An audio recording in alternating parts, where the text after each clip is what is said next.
All right, guys, welcome to the workbench. Today we got the Talon GT Rebel by TBS. We're going to be reviewing it. Not really much to say. Not really pleased with the performance of it. It looks very appetizing. It looks like aircraft that looks cool. Looks like it would have everything that you need pretty well to fly, but performance-wise, it was not the best. So we're going to go over first how it is on the bench. So right now you can see it's about 1,000 millimeters across wingspan. You got a very boxy shape that is probably not the best.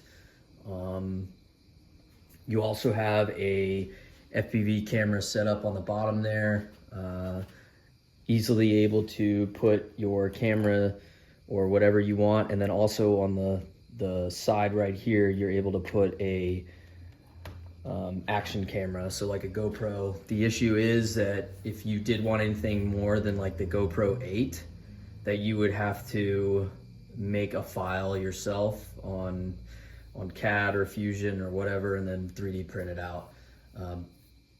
There isn't really any support for DJI in there, or any other action camera for that matter. So just a heads up if you do end up getting one. These things should be going for about $100. I wouldn't spend any more than that on the kit. If you're getting like a full PNP, I wouldn't spend any more than like $250, $300. And that's like pushing it if you really wanted one. Right now there's like a couple websites out for them for like $450 for a PNP. And I think it's absolutely ridiculous. This one has iNav. I don't believe that they're set up automatically for iNav, but they, as you can see, the GPS in the back, it's very easily convertible to iNav or to RG Pilot, whatever system you want to work with. So let's open it up. The battery area is very big. You can see very big battery area. Has tons of room for, if you wanted to, I don't know, add whatever you wanted in there, lights or something. So has plenty of room for that. Also, going backwards, where the flight controller sits, it has easily, so you're able to, if you needed to solder, if you needed to mess with some electronics, you're not like having to take it out and then doing something and then putting it back in. You can literally do whatever you need to right there. You can even solder right there if you needed to, if you were in a quick bind. I wouldn't suggest it, but as you can see, it's plenty of room. So that is a plus. I do think that is really nice. There's a lot of RC planes out there that just don't give you enough room to do anything. And it's kind of like, if you fuck up putting it in, then you're kind of screwed until you take it back out and then mess with it again. And then, so yeah, I do like this feature on it. It is a pusher. You can see the prop in the back, which is fine. I suggest maybe not for a beginner. The pusher, it's a little difficult. And you would know what I mean if you flew both a pull like in the front and then a push in the back and kind of compared the two. You would kind of understand it's a little more touchy, and we're going to get into that in just a sec, where it kind of falls short for me. Okay, so first flight, I was by myself, so I threw it and I didn't really throw it that hard. I just kind of wanted to see what the throttle would do, if it would help out, and sure enough, it picked it up pretty well. The issue was after it got in the air. Once it got into the air, it flew very crappy.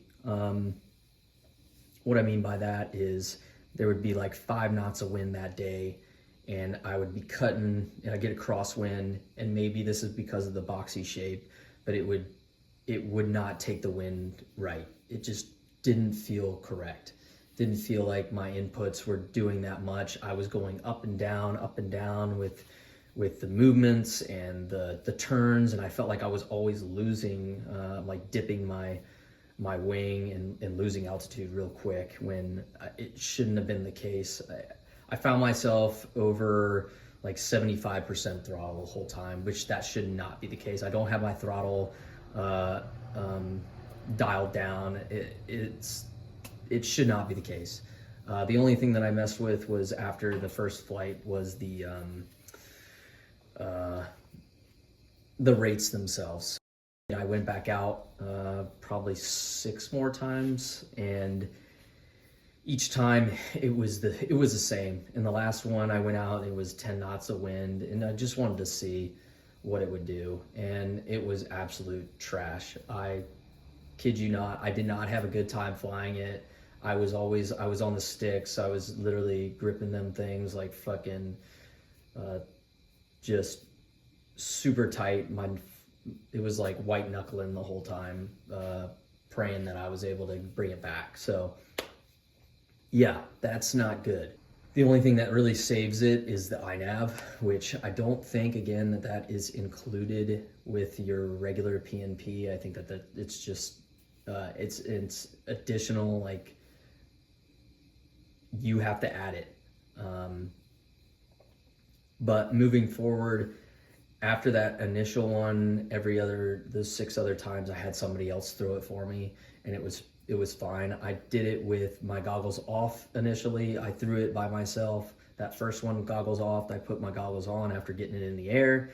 I did it again with a buddy. They threw it, and I then put my goggles on, and then I had them throw it with my goggles on already.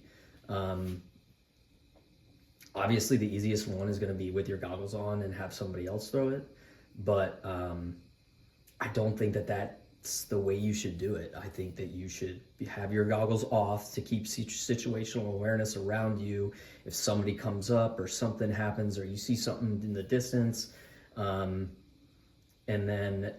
from there you get it to altitude, you put your goggles on and you continue flying. So just take that for what it is.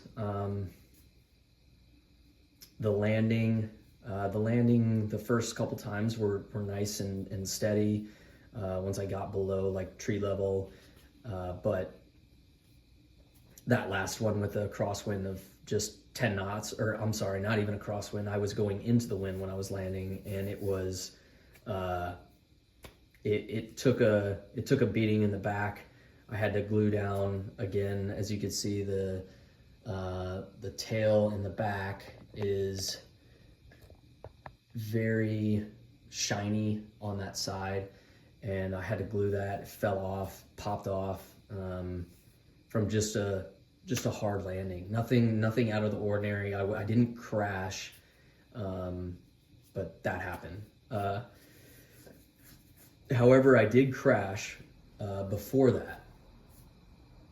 It looks tough, but let me tell you, it is not as tough as you think. I took a crash right off the rip. It was after a throw, and it went straight down. And you could see right here, this line cracked all the way down, cracked down through here. Just annihilated it. I will say that the glue, like gluing it, it's very forgivable with the glue, and it's solid right now. I just used Gorilla Glue and just glued it right back. Same with the back end, but it's fine now. So the final verdict, I'm gonna give this a 6 out of 10 for RC planes. I do not recommend this for a first timer. I do not recommend this for a first time FPVer. I can barely recommend this for an intermediate, like a pro flyer that has been doing this forever, just because of the price alone. The price is way too expensive to get into this. There's so many better options out there that are newer, that have they're bigger, They can take more wind, so take that for what it is. Just do your research. Don't take what I say for granted. Do your own research. If you like it, get it, whatever. This is just my recommendation, my opinion on it. But yeah, 6 out of 10. That's a thumbs down for me, so thanks.